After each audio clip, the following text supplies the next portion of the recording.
Maury, I think it was kind of sinking in just how big it was becoming.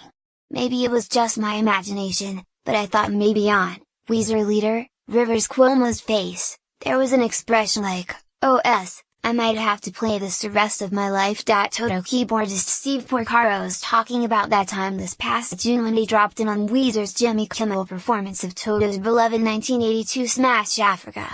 Cuomo and company had recorded the song on a dare. They were responding to a 15-year-old fan's tireless internet crusade to get Weezer to cover the song, after she heard it on Stranger Things, but their version turned into a true phenomenon, surprisingly becoming the alt-rock band's first Hot 100 hit in 8 years.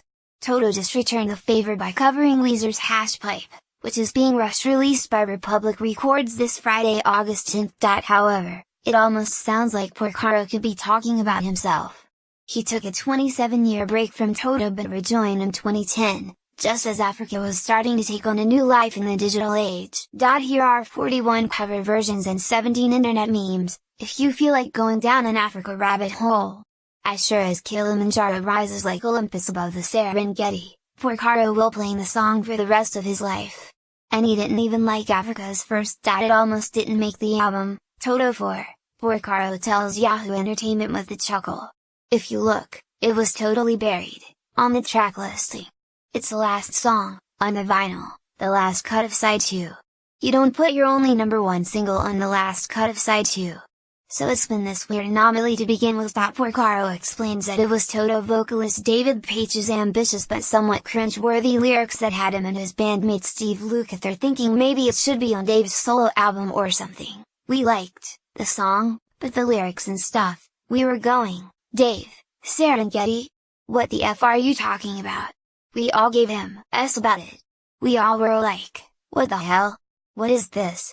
It was David really trying to make a concerted attempt at good lyrics, at actually telling a story, actually having a narrative and not just rhyming hard with "right there from the start," or whatever, Porcaro elaborates. Sometimes, to be honest with you, our lyrics were written a day before the vocal had to be done. There was no real poet in the band, but we tried. I have to say, Africa was an attempt by Dave to up his game. Porcaro laughingly admits that Page's ode to a continent he'd never actually visited probably wouldn't fly into today's politically correct age, but says even back in '82, believe me, there were a lot of people that were kind of bugged out. A bunch of white guys from the San Fernando Valley had a big hit song called Africa. But it all comes from a missionary fantasizing about getting back there. Or something. In a muse. Porcaro also agrees that the Steve Barron-directed Africa music video, with its generic safari and tribal imagery, hasn't aged so well. First of all, you've gotta consider any of the videos we made, any of those ones in those first years they're all laughing horrible, he chuckles. This is long before CGI, and we always had these great ideas and fantasies of stuff to do, but on video and with the budgets we had, it just was horrible. It was a lot of insensitivity, especially as far as the Africa video goes. But the song was about a fantasy. 36 years later, however, the world has nothing but love for Africa. It's gonna take a lot to drag fans away from this song. These are not some long-forgotten words or ancient melodies. That dated 80s music video? It actually has 357 million views on YouTube.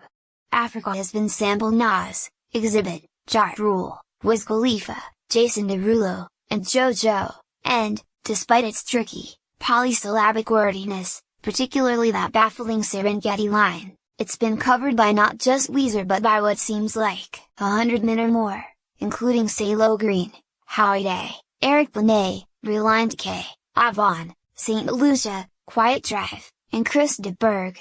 Porcaro's favorite viral cover is the Pizza Guys, aka Utah's part-time pizzeria performers / full-time attorneys Mike Massey and Jeff Hall, whose acoustic rendition has been viewed on YouTube almost 11 million times.